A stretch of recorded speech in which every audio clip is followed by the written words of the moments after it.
Skeleton Crew, Season 1, Episode 3 Thoughts. This episode is called Very Interesting as an Astrogation Problem. Another episode I love. Spoilers for everything Star Wars leading up to and including this episode. The episode, I want to say it's rated 12 plus or thereabouts, so will this video be. Let's dive right in. Probably going to be another short video, still dealing with some back problems. Yeah, I really appreciate how the plot is moving along quite nicely. I had been a tiny bit worried that this entire episode would just be them escaping the pirate spaceport, but nope, takes them minutes, and they even get the map, and they're headed back to Atten. So, yeah, I honestly don't even know. I guess they're gonna arrive there soon, and then there's gonna be some time spent discovering the secrets of Atten. That almost has to be what is going to, yeah. Couple of little things that I really loved include that, let's see, her name is KB, has two moms. Much like, it's been weeks since I last watched an episode.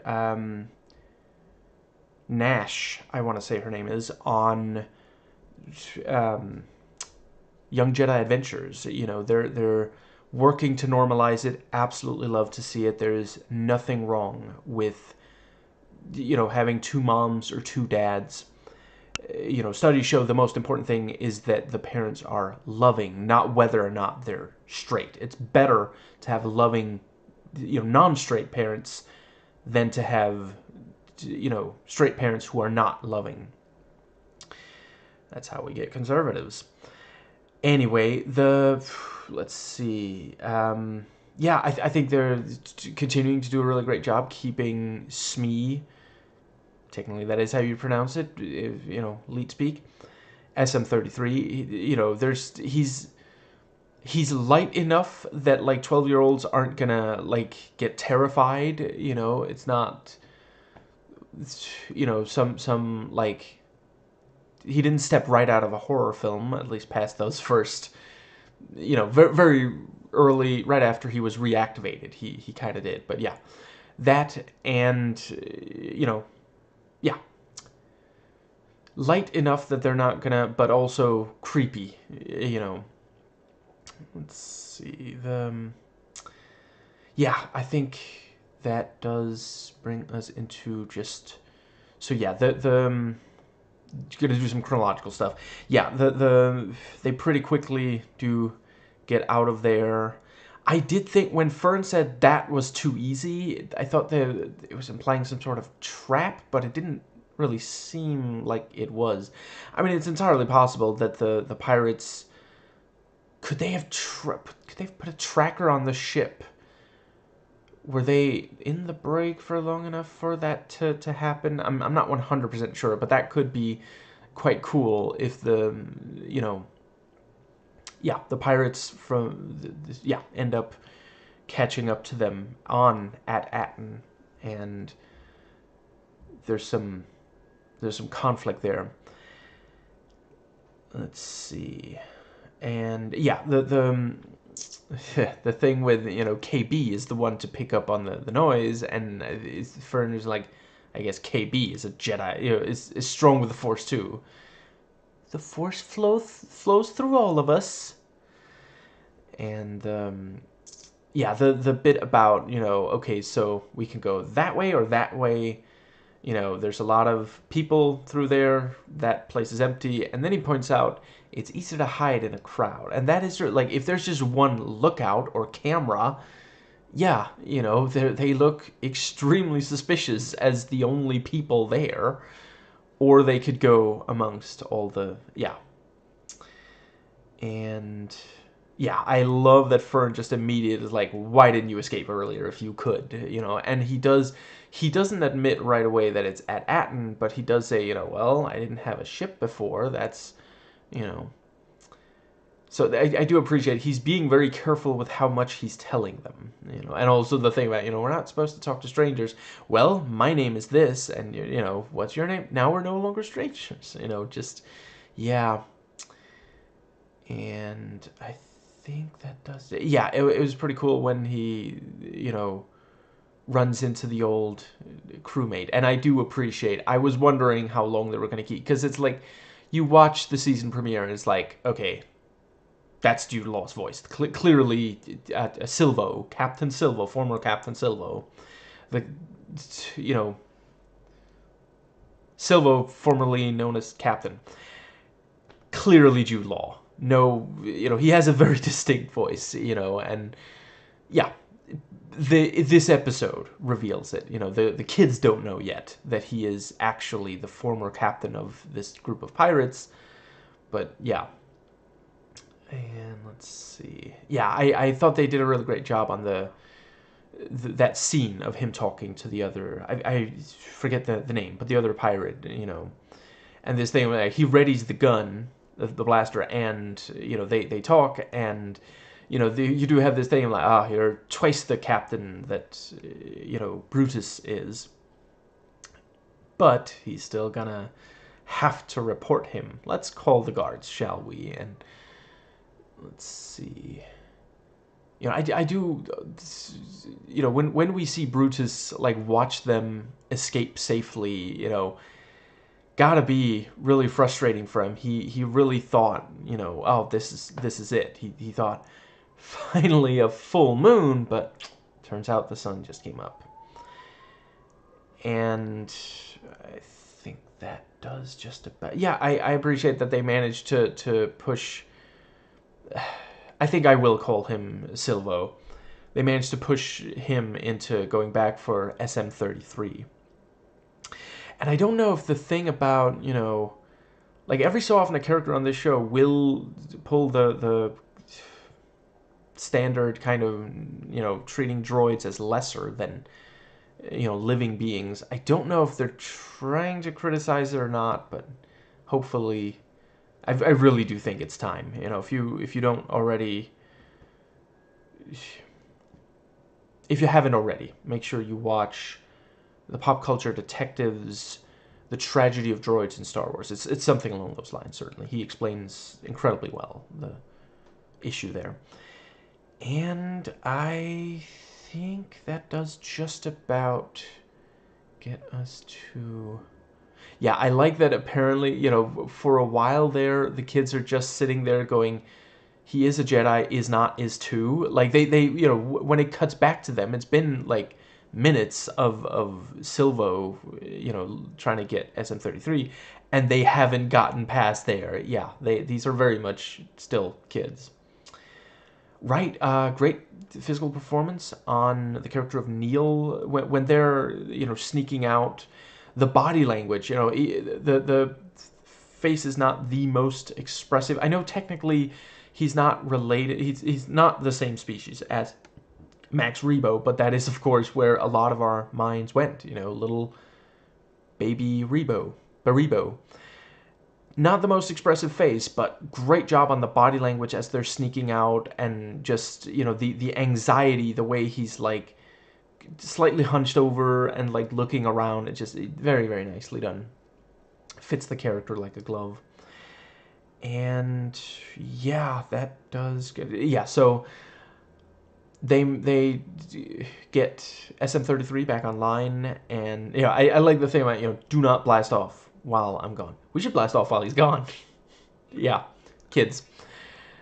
I mean, it's not necessarily the worst idea in the world, but it does seem to be paying off that they waited for him. Now, let's see. Yeah, actually, I do appreciate, so you have the boys very willing to trust this sketchy adult man, while the girls are like, he could be dangerous. It is sadly a thing. It's socialized. It's not genetic, but there are a lot of women who are well aware there's a lot of men in the world that you cannot trust. And I think, the bit with, they get him back online, and the bit with the eating, and, Neil, you can hear his stomach growl, he's, rubbing his stomach, he's looking directly at the bowl, and Silvo just... It's empty. Go ahead and clean it. Just full on ignores him. But then, you know, as he's like walking away, he's like, there's more in the bowl. You're old enough to pour your own food. Like that was a nice little moment of like, no, he's not being just like this, you know, cold jerk to them. He's just like, well, this is my food. You want something I've already stuck the spoon in and licked the spoon. You know, the spoon's been in my mouth. You know, the just yeah. I mean, he might have space scurvy, and I don't know the Huttese word for Star Wars equivalent to scurvy. And yeah, you know, he just tells the droid, you know, just to clean this, and SM-33 just knocks it off the table. Which, yeah, if you're not gonna treat a service worker well, you don't deserve them, you know, doing anything for you. And the thing with, you know, are you looking for something? Found something. I mean, he has, and the you know, you have the thing of, are they really from At-Atten? I don't know about that, but I'll tell you what I do know. Listen carefully, because I'm not going to repeat myself. That was a neat little, you know, because droid, yeah, malfunctioning droid kind of thing. Yeah, I really hope that wasn't, like, ableist against, like, I can never remember if it's stammering or stuttering. I guess stammering is when you repeat the entire word. Stuttering is when it's letters, I think. Anyway, but you know, I'll tell you what I know. Listen carefully. I'm not going to repeat myself. They're from somewhere. Well, everybody's from somewhere. And the let's see. Yeah, they get to the. I'm not trying to make fun of people who stammer. I do sometimes stammer. Yeah, right. They arrive at the, you know, and we get the thing of, you know, before they even enter, we already know that Kim has called in some, you know, someone to come pick them up. Yeah. And I am a little unsure of, like, did he really not think of that? Because he seemed slightly surprised. Like, it seemed like he needed to see her really obviously be stalling to realize she was stalling, but yeah. And it's this thing of, like, she knows she's supposed to be stalling, but she's also kind of geeking out about, at like, a mythical play, you know, just, yeah, you know, this is her field, and this is something really cool, something she never thought she'd experience, so, yeah. Let's see, yeah, and yeah, Kim, you know, largely looks like an owl, can even turn head 180 degrees. And, you know, the mouth is, I want to say, like chipmunk, you know, something like that. And, yeah, you know, she's like, you know, and yeah, we get the little thing that, like, at Jabba's palace that you have to talk to get in. And, you know, she's like, 4 kids, they're not all yours, are they? Because you realize this is too little too late for, you know, professional man-child Andrew Tate to not call you gay. And let's see. Yeah, I like the reveal that, you know, we did kind of assume that Kim was, you know, humanoid, and turns out, you know, owl. And let's see. You know, if at some point she leaves, you know, and someone really wants her to return, they could say, I'll be back. And yeah, the whole thing of, like, you know, well, only 10,000 worlds left, you know, 99.99%, you know, but yeah, that's still a lot. And, you know, because Fern turns her back on them, you know, she just turns and she walks away. And yeah, the thing on the backpack, and I like the thing, you know, my mom makes me wear it, you know, just, yeah. I wonder if her mom's, like, speeder has, like, a bumper sticker that says, my kid's an honor student and also a biker who gets in trouble at school. but yeah, really cool to get the thing, you know, oh yeah, Aten is the one surviving of was the jewels of the Republic, you know, all the others were destroyed. Yeah. And I like how, you know, Wim is like, I'm sure it's something really boring that they're studying. Like, come on, dude. After all this evidence, you must. And he does, like, realize, oh, wait, maybe there is really something. I love the glee on his face when he gets to shoot at X-Wings. And I do appreciate that ultimately they don't destroy the X-Wings, they just slow them down, please. So that no more COVID cases are discovered. And because it's like, okay, a little intense for like a 10-year-old to be killing an adult who's like, because, you know, and I do appreciate that. The X-Wings didn't actually shoot on the ship. They were trying to like catch up to it, you know, to prevent self, because they could do that thing where like if they get just ahead of it, they could like block the path ahead, you know, or I guess could they board it from an X-Wing? Probably not, but you know, they could have done, or maybe they were hoping. I mean, when the X-Wings are first flying, I don't actually know what it's called, but the ship of the main characters is still on the ground. It hasn't taken off yet. They were probably hoping to get there for then, and after that, maybe see if...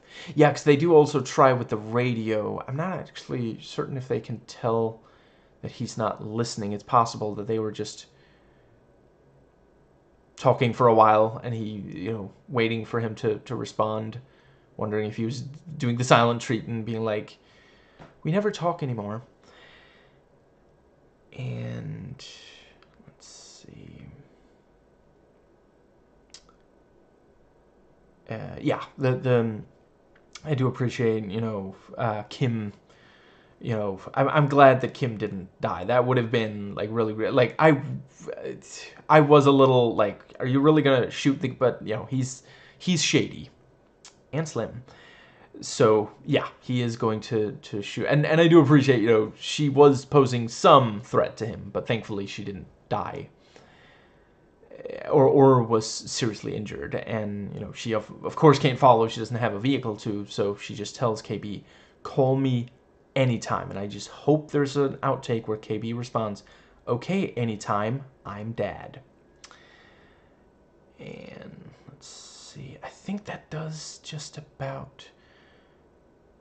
Yeah, they managed. They get the star map in there, so they're headed to, and they had to get past. You know, nice tension as they have to escape, get into an area where they can launch further. And yeah, the thing about, you know, okay, Neil, take the wheel. Neil, and I think that does cover everything that I had for this episode. Yeah, really looking forward to next week's episode, and I think that, yeah, I feel they're doing a good job on the drip feed of information for the mysteries, and I think that might be just about it. Right, I just listened through the Movie Bob's video on the first 3 episodes, review, and you know, he does a spoiler section where he theorizes. I think he might be onto something with the theory. So I'm not going to repeat it here, but yeah, in case you have watched it or are interested in the theory, yeah, 100%. I think there's a very real chance that he's accurate about that. Yeah, hope to catch you next week. And yeah, until then, so long.